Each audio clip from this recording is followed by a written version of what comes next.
บายดีพี่น้องสบายดีถูกหมองถูกปอนพอพ่อก็ส่องสนางสิ่งเก่าสิ่งเคยพี่น้อง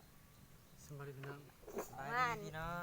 สบายดีพี่น้องสบายดีพี่น้องเอาป่าลูกมาสุขุสุคนเด้อมาก อย่าพาลืมกันเด้อพี่น้องที่บ่ได้ลงคลิปกับเพราะว่าสัญญาณบ่ดีพี่น้อง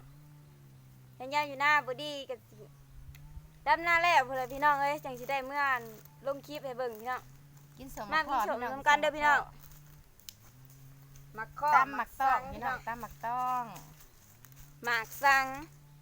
มีลายสมนะมีแต่สมล้วนๆเมนูกินสม นี่ที่เท้า ไอ้ทามยังมั้งหมักซังเหรอหมักซังอ่ะ ตามมาหมักสังบ่เอาไป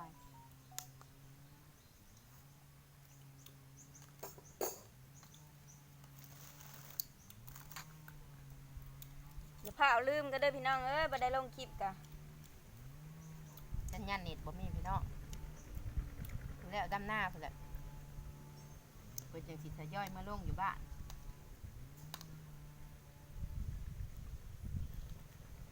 ฝากติดตามเป็นกำลังในใจในเด้อพี่น้องซะนางนี่เป็นบ่ได้ลงคลิปก็ได้ใช่ไหมมักต้อง กินมักข้อ อันนี้แหละพนักเสื้อมักต้องมันบอลนไข่กุ๊ก ซ้อม ส้มนั่นน่ะมา เคยเขาตั้มก็ข้าวหน้าใส่นะ หาเพื่อพื้น ใส่มะเขือคืน อืม มันก็สิผสมแห้ง มันไม่สิฮะ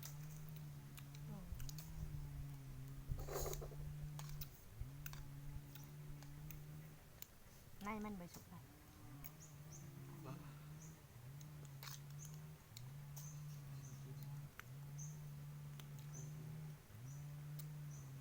ลองดูฮะ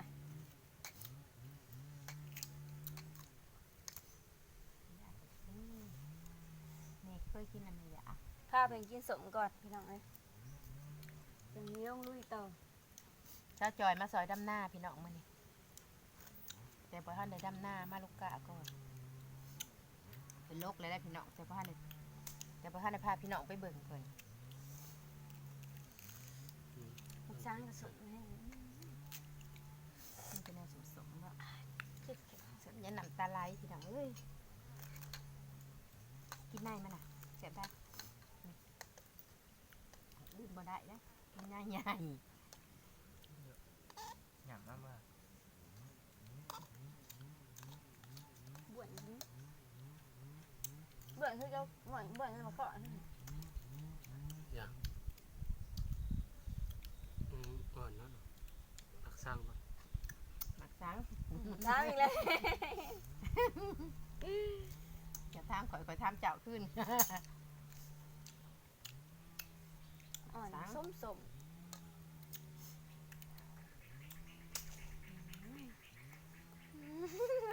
ละมูลับตาเนาะสมแห้ง แม่นมักตั้งมักตอกพี่น้อง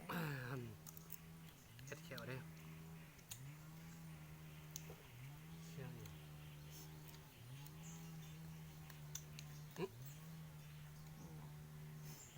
บ่วน ใช่แต่เป็นบ่วงเนาะ อืม มันเป็นหมี่ก็แห้ง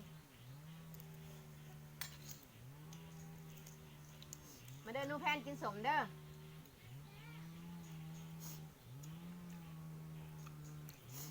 เมกเด้มีเมื่อข้ามมือบ่เงินชิ้นเลยเหงื่อแม็กไว้อีกเนาะ โอ้ยแม็กแห่งเงือตะเว้นค่ะว่าสิเป็นหยัวว่ายังเหรอ ไม่บอกวันชิ้นแม็กแห่งเงือตะเว้นนะแม็กอืม มัน ต้อง สิน บอก มันอยากลอกมันสินมันอยาก เนี่ยเคยเห็นกันว่าไอ้แบบแม็กยัน มันหยำ จะรีได้ ข่อยมาเที่ยวจะนี่มันจะออกไป ได้ยะพอไปป่ากันเดี๋ยวหน้าเลี้ยวหลังนะ เนี่ยแม่คนนี้หายังไงตัวเองแหละเขาโกกับป่าโอ้ถ้าแบบไปให้ผัวยันแต่ก้นมาเก็บน้ำมันจะเนี่ย ยะ ง่าย พี่ เกือบแล่ ญาติพี่ได้บริญาติก้นได้ เขาสิฮู้ว่าบันไดกินหัว ในเดียวพี่ เราแวงเลยอย่างมันก็เดียวกินนั่นน่ะ ว่า ท่านคนบอกผิดนะบ่มีหยังเลย เพิ่มเดิน ท่านผู้ใดขี้ยานนะไม่ต้องหล่นกับแบบพี่หรอ นาไปอันนี้ไปบ้านคนสมวยน่ะถ่ายไปถ่ายมาว่าอารมณ์ที่แบบหนักเห็นตะโปอยู่ ขโมยบัตรยังนะ แค่ตัญญาเราหาเรื่องมีอีลี ยังน่ะ เอาหน้าเพื่อจะให้เห็น พี่บังบดบอก คือลิง เออเจะถี่ เจ้าที เจะ เจ้า ถี่ ที อืม มาเห็นครับถ่ายไปถ่ายมาอารมณ์คิดว่าเห็นโอ้ย อืมเห็นอยู่คลิป มันคลิปนะ อืม ถ้าถ่ายไปมันเห็นนี่ อืม ไม่เห็นนี่คนอารมณ์ผลเซน เจะถี่เพิ่น ตัญญาเห็นเอ้ย ไว้เฮ็ดว่า ข้างบริกะยังเขือแล้ว ท็อกซิก นะแล้วก็มีแค่นะ อืม นะแล้วเขาว่าเห็นหน้าแซ่เขาเห็นกูปีเขา อืม มันเป็นแซ่นะฮะน้ำเลือดหลุดน้ำมาเป็นถ้ำเลย อยู่ซี่เนาะ เจ้าที่เด้ เจะถี่ เจ้าที่เพิ่นปกปักรักษาหันเด้เอาแม่ เหตุคุ้มครองของเพิ่น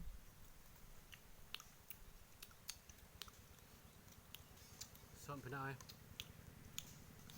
กินสมไหมเนาะพี่เนาะข้าวสม สมนี่แต่ ส ส ม มยังไง สามสมพี่เนาะสมมักสังสมมักขอแล้วก็สมมักตอก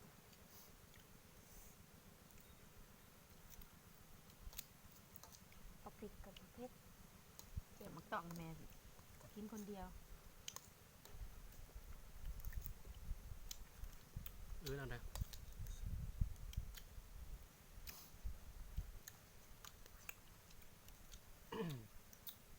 บุ้มขมักเอา มันก็มักจ้ะ ซึ่งว่าเต็มถ้วยตามเจ็บปากเลย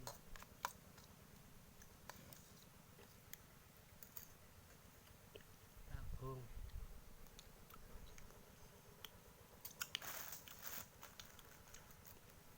ข้าวส้ม ถ้าไหนไปทำงาน อยู่อำนาจเขาเจ้าคัดพวกคัดหินอ่อนเนาะ เขาเจ้าเสียมาตำสุกินมันอีกกับบจักดอกหมาอีหยังอันนี้วะหมักต้องเขาเจ้าว่ะมากินต้องบ่เคยกินต้องไปกินแซ่บเมื่อหน่ะที่เจ้าไปได้ตามอีกบ่ ตามกันเจ้าอีกแล้วที่เจ้าไปได้ตามมาอีกบ่นั่นแซ่บบ่ยายค่ะว่ะแซ่บว่ะยายคิดใจค่ะว่ะ เคยกินอยู่ค่ะโอเคเขาตำก็แซ่บก็คืนเลย จะตำแซ่บไหม มันสิดัดสมเลยดัดสมเลยโอเคเป็น ข้าวหวานหมดแล้วครับเป็นเสื้อป่ะ นะคะ น่าจะเพื่อนเนี่ย เออนี่ขอหวานบ่น่ะ ข้าวหวานข้าวสุกนี่ อืม หวานเลยรวย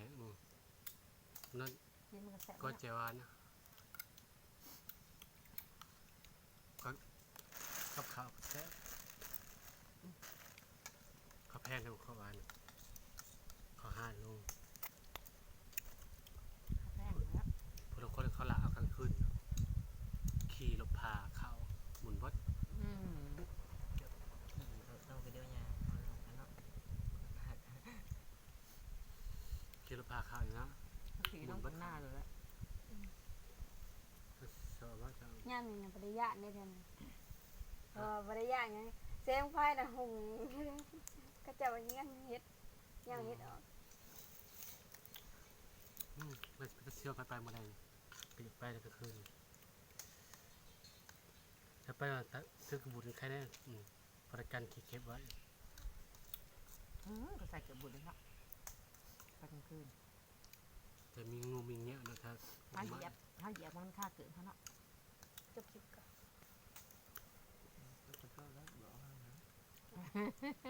สำหรับคลิปนี้ขอจบคลิปลงเพียงเท่านี้เด้อพี่น้องฝากกดไลค์กดแชร์กดกระดิ่งแจ้งเตือนเพื่อเป็นกำลังใจให้สาวนางเด้อพี่น้องพบกันคลิปหน้าพี่น้องอยู่ดีมีแรงสุขสุขคนโดยสบายดี ต่อไปในเด้อพี่น้องสบายดี